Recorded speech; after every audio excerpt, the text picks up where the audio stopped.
Welcome again to Joe Stunner Boxing. Chris Billam-Smith defeats Brandon Glanton over 12 rounds. Two of the judges had it 116, 112, which is what I had it. And the other, I think, had it 116, 113, something like that. That sounds about right. 8-4 in rounds. But it doesn't tell the whole story because Glanton was game. And after 3 rounds, I'm thinking Billam-Smith's in trouble here because I had Glanton 2-1 up in rounds, but it was the body language of Smith. He looked really knackered, really tired. But then if you remember back to his fight with Mateusz Masternak, it was the same story.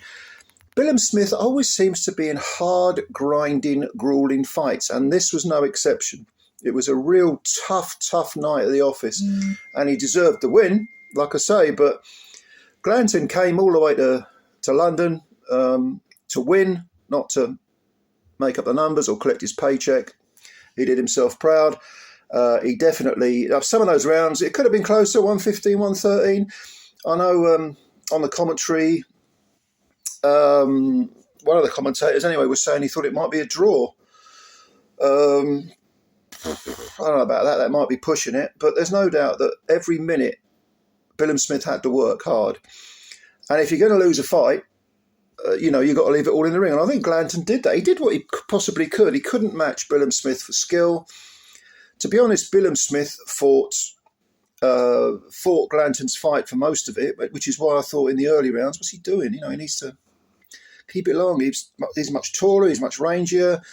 But no, they locked horns in the centre of the ring in the first round and started, good body work from Glanton as well. He was landing some good body punches from early on, and I thought he needs to maintain that.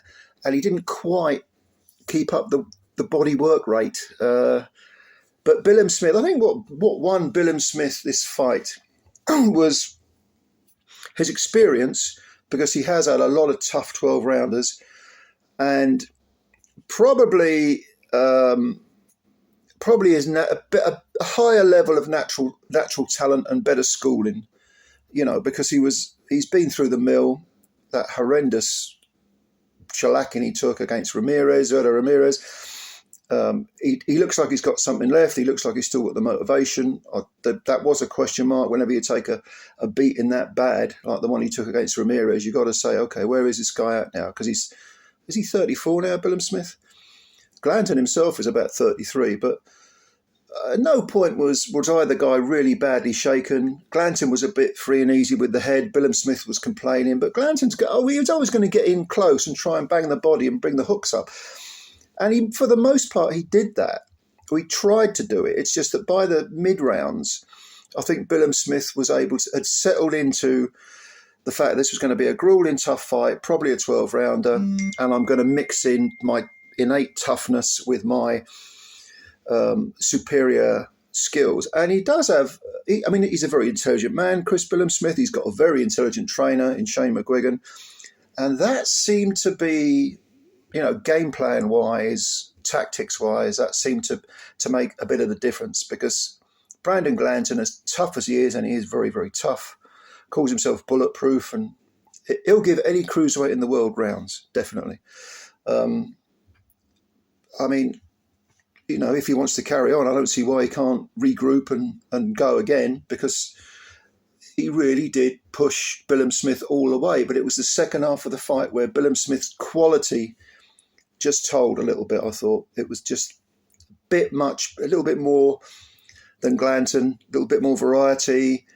Billam-Smith didn't mind being on the ropes, because it got to the point where Glanton was pushing Billam-Smith to the ropes, getting him on the ropes, being a bit free and easy with the head, but he wasn't really doing any clean work, not a lot of it. Whereas Billam-Smith, when he did let his hands go, amidst all the grueling drudgery of it all, it wasn't a boring fight. It was grueling, it was tough, it wasn't wildly entertaining, it was a dour sort of fight, but it was quite absorbing watching it. But Billam-Smith was able to just add that little bit of class and technique that I think won the second half of the fight very convincingly, and actually won him the fight. But not a bad way to kick off the night's boxing. Will Billam-Smith get a shot at Opetaya? I think there was talk of it. Eddie Hearn was talking about it. Eddie Hearn co-represents Opetaya, so that's possible that might happen. Would I give Billam-Smith a chance against Opetaya? I strongly favour Opetaya, but Billam-Smith is a tough guy. A tough guy. Don't write him off against anyone. I think it was Carl Frampton had it a draw or close to a draw. Might have been. But anyway, that was the first fight of the night. It started at 5 o'clock, so they've started really early. And yeah, a win for Chris Billam-Smith. What did you think of it? Are you watching the card? I'm assuming you are. Tell me what you think. Tell me what you think about the scores as well. 2 116s and I think a 116, 113 for Billam-Smith. Did you think it was closer? Let me know your opinion.